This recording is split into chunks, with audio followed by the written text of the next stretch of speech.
Bonjour, ici Patrick Pierrat. Voici l'essentiel des nouvelles économiques et financières à connaître ce matin. C'est confirmé, les utilisateurs de Twitter ne veulent plus d'Elon Musk. Dans le sondage qu'il a lui-même lancé sur Twitter et dont je vous parlais hier matin, Elon Musk a demandé à ses abonnés s'il devait continuer à diriger l'entreprise. Eh bien, des 17,5 millions d'utilisateurs du réseau social qui ont répondu, la majorité, 58%, souhaitent que le milliardaire quitte la direction du réseau social. Si Elon Musk se plie aux résultats du sondage, ce qu'il a promis de faire lorsqu'il l'a mis en ligne, il pourrait abandonner le poste de PDG de Twitter moins de 2 mois après en avoir pris le contrôle. Elon Musk semble consacrer vraiment beaucoup de temps à diriger Twitter depuis qu'il a acheté l'entreprise le 27 octobre. Il a multiplié les annonces controversées concernant la plateforme. Il est également revenu plusieurs fois sur ses propres décisions. Alors, c'est un problème pour les investisseurs de Tesla que dirige aussi Elon Musk. L'action du fabricant de voitures électriques a perdu environ 35% de sa valeur depuis la fin octobre. Selon plusieurs analystes, les investisseurs de Tesla ne voient pas d'un bon œil l'énergie et le temps qu'Elon Musk consacre à gérer Twitter, ni les décisions controversées qu'il a récemment prises. Ça pourrait être aussi un problème pour Musk parce que la majeure partie de sa fortune est liée à la valeur des actions de Tesla.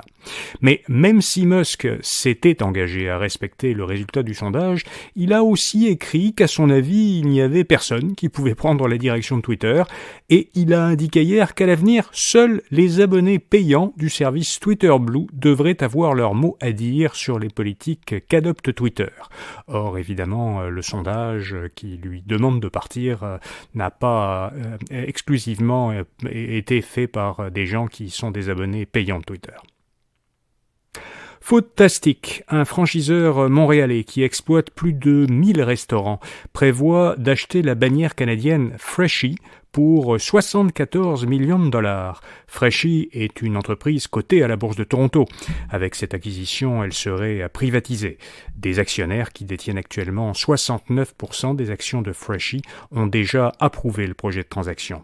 Freshii se présente comme une chaîne de restauration rapide qui se spécialise dans les aliments sains. Elle exploite plus de 300 restaurants franchisés, dont la plupart au Canada et aux États-Unis.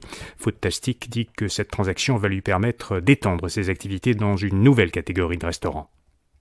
Le nombre de postes vacants au Québec a baissé de 6,7% au troisième trimestre par rapport au second, rapporte Statistique Canada, mais la proportion de postes vacants par rapport à la demande totale de main-d'œuvre reste très élevée. C'est dans les Laurentides au Québec que cette proportion est la plus haute, presque 7% du total des postes y sont vacants. Vicki Eatrides dirigera le Conseil de la radiodiffusion et des télécommunications du Canada, le CRTC, à compter du 5 janvier. C'est elle qui remplacera l'actuel président, Ian Scott, dont le mandat se termine. Vicki Eatrides est avocate de formation et parfaitement bilingue. Elle a occupé pendant 12 ans divers postes au sein du CRTC et elle a été aussi plus récemment sous-ministre adjointe à Innovation, Sciences et Développement économique Canada. Enfin, l'ancien bras droit de Vincent Lacroix, Éric Asselin, est à nouveau ramené à l'ordre par la justice. Le tribunal administratif des marchés financiers lui ordonne de cesser ses activités de courtier hypothécaire en raison de pratiques frauduleuses et d'utilisation d'un autre nom que le sien. Il avait déjà été condamné pour son implication dans le scandale Norbourg, qui avait coûté environ 100 millions de dollars à 9000 petits investisseurs.